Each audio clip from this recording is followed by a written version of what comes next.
அரசமைப்பு சட்டத்தின் சரத்து 51AH என்று சொல்லக்கூடிய அந்த ஆர்டிகிள் 51AHஐ பெரியாரோடு பெரியாரிய பார்வையில் எப்படி பொருத்தி பார்க்க வேண்டும் என்பதுதான் கருத்தரங்கத்தினுடைய நோக்கம்.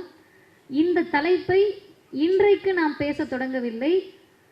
கடந்த மாதம் ஒரு வார இடைவெளியில் கும்பகோணம் பொதுக்குழுவில் ஆசிரியர் அறிவித்தார், தமிழ்நாடு முழுவதும் 100 கூட்டங்களை திராவிடர் கழகம் ஆர்டிகிள் 51AH என்பதை பரப்பக்கூடிய நோக்கத்தில் நீங்கள் நடத்த வேண்டும் என்று சொன்னார்கள்.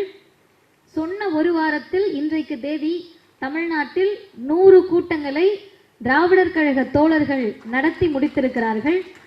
அதனுடைய தொடர்ச்சியாக முதல்ல இந்த தலைப்பை இன்னைக்கு பேச வேண்டிய காரணம் என்ன அப்படின்றதுக்கு ஒரு 3 உதாரணத்தை மட்டும் நான் சொல்றேன். ஆர்டிகிள் 51AH என்னன்றதெல்லாம் சொன்னாங்க. அதுல ஒரு வார்த்தையை நம்ம ரொம்ப ஆழமா பார்க்கணும். It is the duty of every citizen of India to develop scientific temper, humanism, spirit of inquiry and reform. ஆனா பல பேர் இங்க என்ன நினைச்சுக்கிறாங்கன்னா, அறிவியலை வளர்ப்பது தான் நம்மளுடைய கடமைன்னு இந்தியன் கான்ஸ்டிடியூஷன் சொல்லியிருக்கணும். இல்ல, அறிவியல் வேறு, அறிவியல் மனப்பான்மை வேறு. அறிவியல்னா physics, chemistry, zoology, botany, biology இதெல்லாம் படிக்கிறது அறிவியல். அதை எல்லாரும் படிக்கிறாங்க. எல்லாரும் படிக்கிறாங்கன்னா பிஜேபி ஆர்எஸ்எஸ்ல இருக்கவங்களும் படிக்கிறாங்க. பயோடெக்னாலஜி படிச்சுட்டு வேலைக்கு ஆகாம சாமியார் ஆனவங்கலாம் இருக்காங்க. அப்ப அறிவியல் என்பது அந்த பாடத்தை படிப்பது அல்ல. பிசிக்ஸையும் கெமிஸ்ட்ரியும் படிச்சுட்டு அறிவியலாளரை போய் உட்கார்ந்துட்டு சேட்டலைட் அனுப்புறப்ப விழுந்து கும்பிடுறது அறிவியல் அல்ல. அது அறிவியல் மனப்பான்மை அல்ல. சேட்டலைட் போறது அறிவியல், அதை அனுப்பக்கூடியவர் அறிவியல் மனப்பான்மையோடு இல்லை. அப்ப அறிவியல் மனப்பான்மை எப்படி வளர்க்கணும் அப்படின்றதுக்கு முன்னாடி ஒரு 2 செய்தியை மட்டும் நான் சொல்றேன்.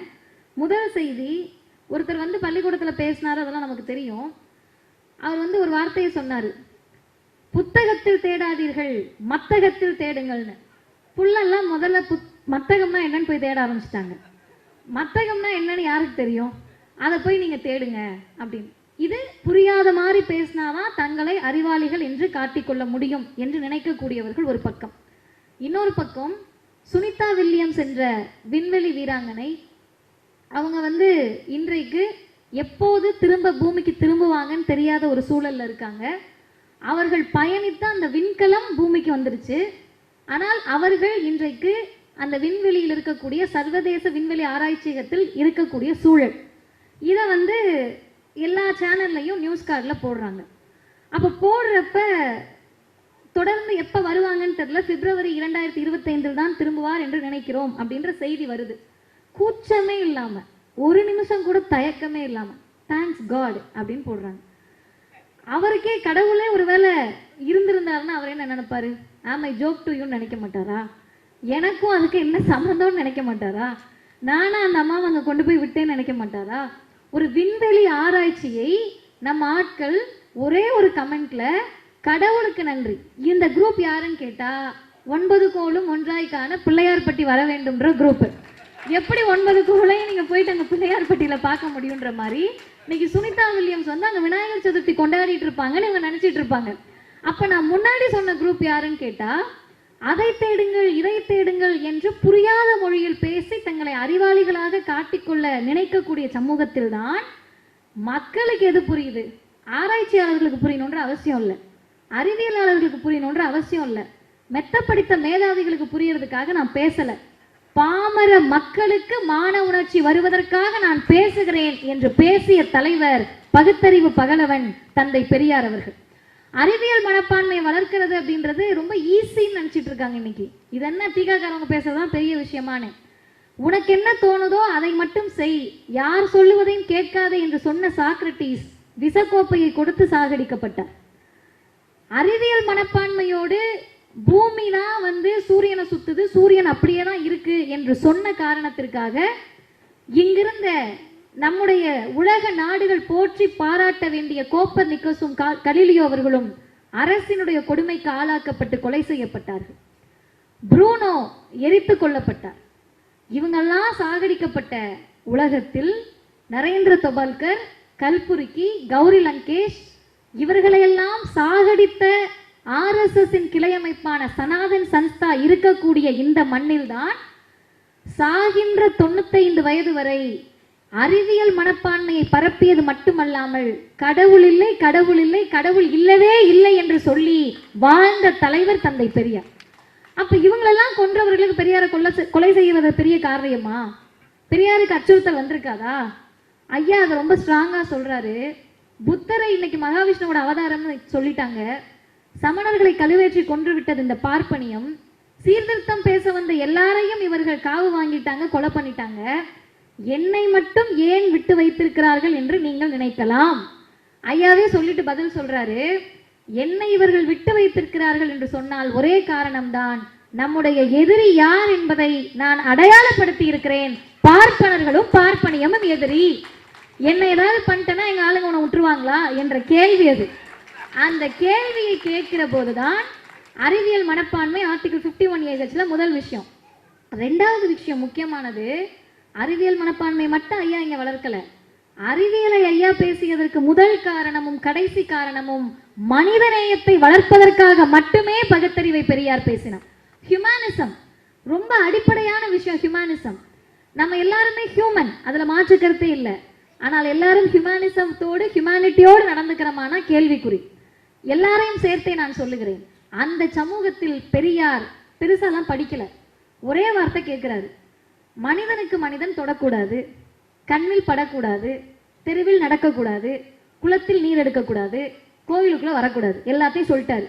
இதையெல்லாம் இவை போன்ற கொள்கைகள் தாண்டவமாடும் ஒரு நாட்டை பூகம்பத்தால் அழிக்காமலோ, எரிமலையின் நெருப்பு குழம்பால் எரிக்காமலோ, சண்டமாருதத்தால் அழிக்காமலோ, சமுத்திரம் பொங்கி மூழ்க செய்யாமலோ இருந்த பிறகும் கூட கடவுள் ஒருவர் இருக்கிறார் என்றும், அவர் நீதிமான் என்றும், அவர் சர்வ தயாபரர் என்றும் யாராவது சொன்னால் அதை ஏற்றுக்கொள்ள முடியுமா என்பதை நீங்களே முடிவு செய்து கொள்ளுங்கள் என்று மனிதநேயத்தை பேசிய தலைவர் தந்தை பெரியார். அந்த விஷயத்தை ரொம்ப ஆழமா யோசிங்க. மனுஷனுக்கு மனுஷன் தொடக்கூடாது, பார்க்கக்கூடாது, குளத்துல தண்ணீர் எடுக்கக்கூடாது, கோவிலுக்குள்ள வரக்கூடாது, அவனை நீ மனுஷனாவே மதிக்க மாட்ட. அப்படிப்பட்ட ஜாதிய சிந்தனை புறையோடிய ஒரு மண்ணில் உனக்கு கடவுள் ஒண்ணுதான் கேடா என்று பெரியார் கேள்வி கேட்கிறார். நாள்தோறும் பேசுறீங்கல்ல, கடைசியாக இனிவரும் உலகத்தை பற்றி எல்லாம் தோழர்கள் சொன்னார்கள். ஐயாவினுடைய இறுதி பேருரையை மீண்டும் மீண்டும் நாம் வாசிக்க வேண்டும். அதை நேற்று வாசிக்கிற போதும் ஐயா என்ன சொல்றாருன்னா, அழகா குளிச்சிடுறோமா, கோவிலுக்குள்ள போறான், குளிக்கிறான், நல்லா முழுகிட்டு வரான், கோவிலுக்குள் வந்தவுடனே டக்கென்று வெளியே நின்று விடுகிறான், கேட்டால் சூத்திரன் என்கிறான். இந்த கேள்வியை 1973 கேட்டுவிட்டு பெரியார் சொல்லுகிறார், இது ஒரு நாடு, இது ஒரு சமூகம், இதை சூத்திரன்னு சொல்லிட்டோம்னா நம்ம மேல கோபம் வருது. அப்ப 73 மட்டும் இல்ல, 2024 நம் மீது இவர்கள் கோபப்படுகிறார்கள். இன்னும் 3 செய்திகளோடு நான் நிறைவு செய்கிறேன்.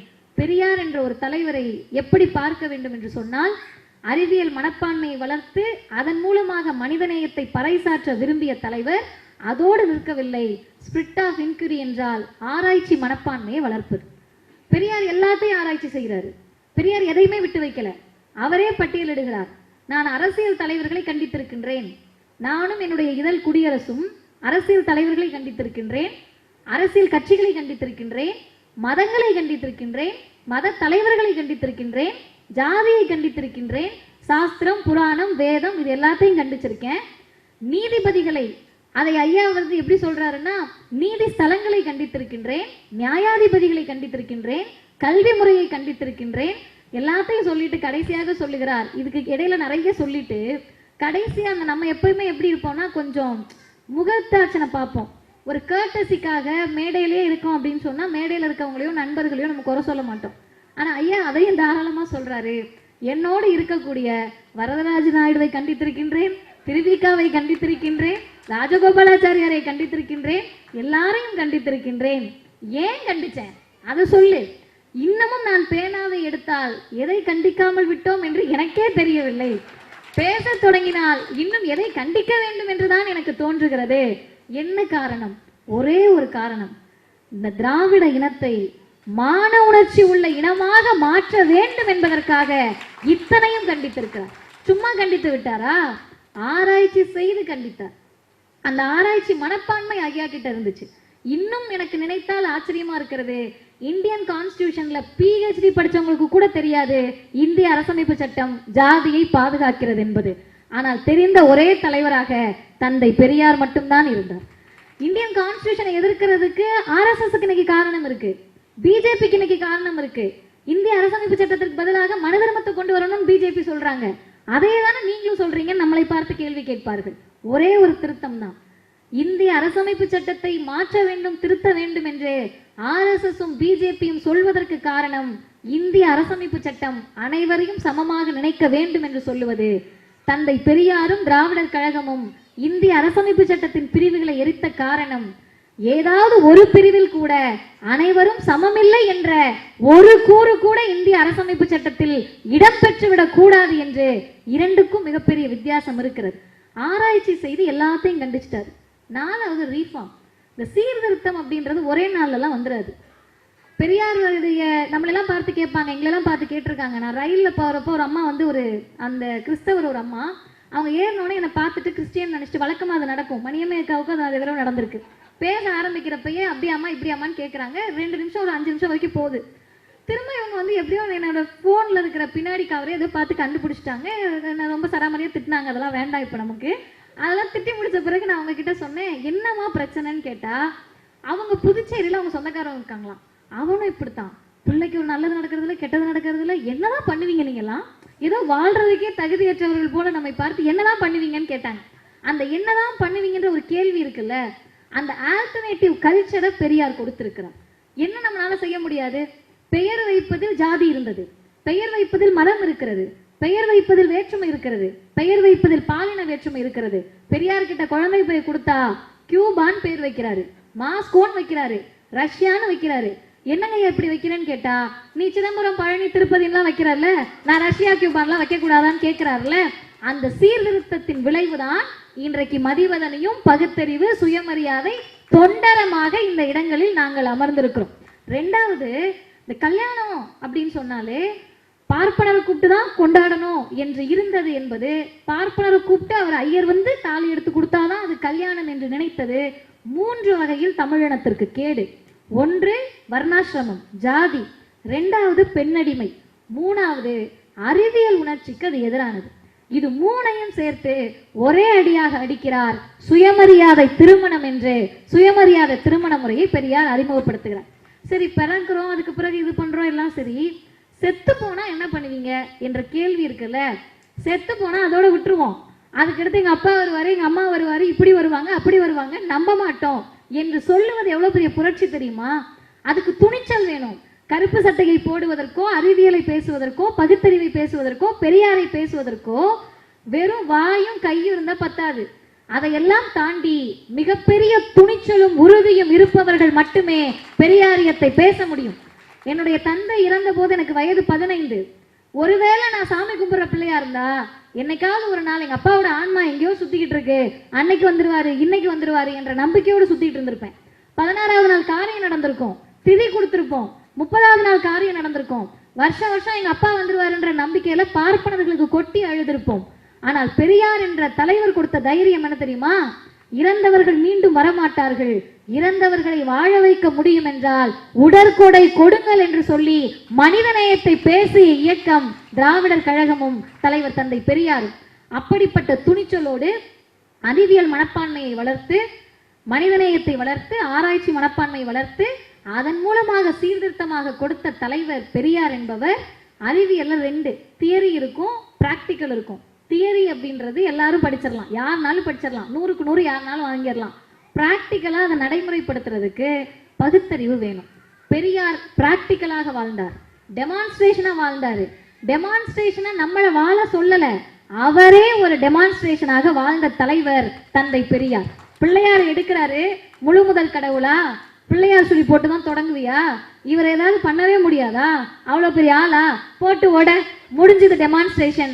இந்த டெமான்ஸ்ட்ரேஷனை கொடுப்பதற்கு பெரியார் ஒருவர் தான் இந்தியாவில் இருந்தார் என்பதை நாம் புரிந்து கொள்ள வேண்டும். அவரும் டெமான்ஸ்ட்ரேஷனாக வாழ்ந்தார். 95 வயது, மூத்திர சட்டியை தூக்கிக்கிட்டு ஐயா வராரு. டியூப்ல சொட்டு சொட்டாக நீர் போகிறது. எல்லாம் என்ன சொல்லியிருப்பாங்க? கடவுள் இல்லைன்னு பேசின, அதனால தான் நம்ம நிலைமை இப்படி ஆயிடுச்சு என்று பேசி இருப்பார்கள்.